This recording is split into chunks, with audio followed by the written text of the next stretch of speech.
कभी कभी जिंदगी हमें ऐसे मोड़ पर लाकर खड़ा कर देती है जहां लगता है कि बस सब कुछ खत्म हो गया। लेकिन पता है, यही वो पल होते हैं जहां से सबसे बड़ी, सबसे शानदार वापसी की कहानी शुरू होती है। तो आज हम इसी के बारे में बात करने वाले हैं कि ये ग्रेटेस्ट कमबैक होता कैसे है। तो सबसे बड़ा सवाल कि शुरुआत कहां से करें।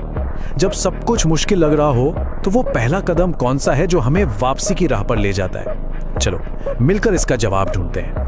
तो ठीक है, शुरू करते हैं। देखिए, कोई भी बड़ा बदलाव बाहर से नहीं, अंदर से शुरू होता है, उस कहानी से जो हम लगातार खुद को सुनाते रहते हैं। तो पहला कदम है अपने अंदर की कहानी को, अपनी इनर स्क्रिप्ट को फिर से लिखना।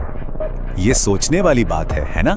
अक्सर लोग ये भूल जाते हैं कि उनकी जिंदगी की किताब के लेखक वो खुद हैं। देखो, जो हो गया वो हो गया, उसने कुछ पन्ने जरूर लिखे हैं, पर कहानी का अगला चैप्टर क्या होगा, उसकी कलम तो आज भी हमारे ही हाथ में है। तो देखो, यहाँ पर ना दो तरह की सोच होती है। एक तरफ है फिक्स कहानी, मतलब मेरी किस्मत ही खराब है, दुनिया ही मेरे पीछे पड़ी है, मैं कुछ नहीं कर सकता।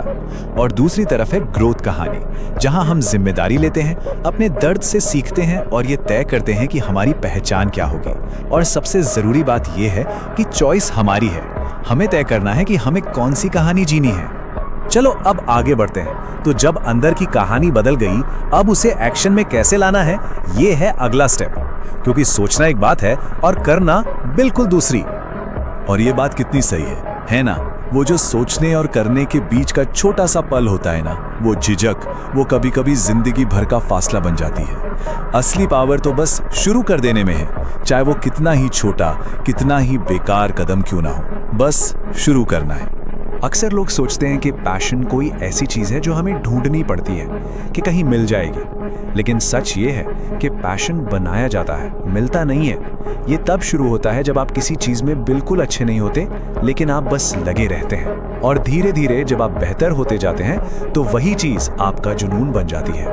और ये बात इतनी जरूरी है कि मामला परफेक्शन का है ही नहीं, बात है बस रोज लगे रहने की, एक एक दिन जुड़ते जाने की। बस दिन जोड़ते जाओ और आप देखोगे कि कब कमाल हो गया। अच्छा, अब जरा रियलिटी की बात करते हैं। देखो, ये जो कमबैक का रास्ता है ना, ये कोई फूलों की सेज नहीं है। इसमें मुश्किलें आती हैं, दर्द होता है और इनाम पाने के लिए एक कीमत चुकानी पड़ती है। तो चलो उस कीमत के बारे में बात करते हैं। डर, हम सब इसे एक दुश्मन की तरह देखते हैं, है ना? कि जैसे ही डर लगे पीछे हट जाओ। पर क्या हो अगर हम डर को एक गाइड की तरह देखें, एक कंपास जो हमें सही रास्ता दिखा रहा है। डर असल में हमें ये बता रहा होता है कि हमें किस दिशा में आगे बढ़ना है। तो सीधी सी बात है, ग्रोथ हमेशा कंफर्ट जोन के बाहर ही होती है। डर हमें इसलिए महसूस होता है क्योंकि हम कुछ नया करने जा रहे होते हैं। और सच तो ये है कि वो सब कुछ जो हम असल में चाहते हैं, वो उसी डर के उस पार है। तो जो लोग इस रास्ते पर कामयाब होते हैं, उनमें कुछ खास बातें होती हैं। वो फोकस्ड रहते हैं, मुश्किलों से टूटते नहीं बल्कि और मजबूत होते हैं। वो बाकियों से ज्यादा मेहनत करते हैं और सबसे जरूरी, वो जैसे हैं वैसे ही रहना पसंद करते हैं।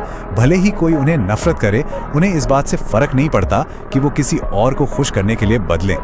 और जब हम कंसिस्टेंसी की बात करते हैं ना, तो इसका मतलब ये नहीं कि कभी गलती नहीं होगी या कभी गिरेंगे नहीं। असली मतलब है कि गिरने के बाद कितनी जल्दी उठकर वापस ट्रैक पर आते हो। ये परफेक्शन के बारे में नहीं है, ये बस लगे रहने के बारे में है। चलो अब एक ऐसे हिस्से की बात करते हैं जिसे अक्सर लोग भूल जाते हैं, हमारे अतीत के घाव। उनसे उभरना और अपनी कमजोरियों में ही ताकत ढूंढना, ये सब कुछ फिर से बनाने की प्रक्रिया के बारे में है। ये कितनी खूबसूरत मिसाल है। सोचो जरा, ये हमें सिखाती है कि टूटना अंत नहीं है, बल्कि एक बदलाव की शुरुआत है, एक मौका कुछ नया और ज्यादा खूबसूरत बनाने का। इस जापानी आर्ट को कहते हैं किंतसुगी। इसमें टूटी हुई चीज की दरारों को छुपाया नहीं जाता, बल्कि सोने से उन्हें भर दिया जाता है, उन्हें और भी खास बना दिया जाता है। ये इस बात का प्रतीक है कि हमारे टूटे हुए हिस्से ही हमें यूनिक और कीमती बनाते हैं। और ये बात हमारी जिंदगी पर भी तो लागू होती है ना? हमारी जिंदगी के जो निशान हैं, जो हमारी तकलीफें हैं, वो हमारी कमजोरी नहीं है। वो इस बात का सबूत है कि हम जिंदा रहे, हम लड़े और हम पहले से कहीं ज्यादा मजबूत होकर उभरे। एक और मजेदार बात है कंट्रोल का पैराडॉक्स। मतलब हम जितना ज्यादा उन चीजों को कंट्रोल करने की कोशिश करते हैं जो हमारे हाथ में है ही नहीं, हम उतना ही बेबस महसूस करते हैं। और जैसे ही हम लेट गो करते हैं, अपनी सारी एनर्जी उन चीजों पर लगा पाते हैं जो वाकई हमारे कंट्रोल में हैं, यानी हम खुद। और आखिर में ये जो कमबैक की जर्नी है ना, ये सिर्फ अपने लिए नहीं है, ये इस बारे में भी है कि हम दुनिया में पीछे क्या छोड़कर जाते हैं, एक विरासत बनाने के बारे में। देखो, असली मकसद सिर्फ पैसा कमाना या अपने लिए कुछ बनाना नहीं है। असली मकसद होना चाहिए कि हम कोई फर्क पैदा कर सकें, दूसरों की जिंदगी में, इस दुनिया में कुछ अच्छा कर सकें। एक भरी पूरी जिंदगी का मतलब ही यही है कि हमारे अंदर जो भी टैलेंट है, जो भी खूबियां हैं, हम उन सब को दुनिया को दे दें। लक्ष्य ये होना चाहिए कि जब ये सफर खत्म हो तो हमें ये सुकून हो कि हमने अपना सब कुछ दे दिया। तो बस ये याद रखना है कि कहानी अभी खत्म नहीं हुई है। आपकी जिंदगी की किताब में अभी भी बहुत सारे पन्ने खाली हैं और कलम आपके हाथ में है। सवाल बस ये है कि अगला चैप्टर क्या होगा।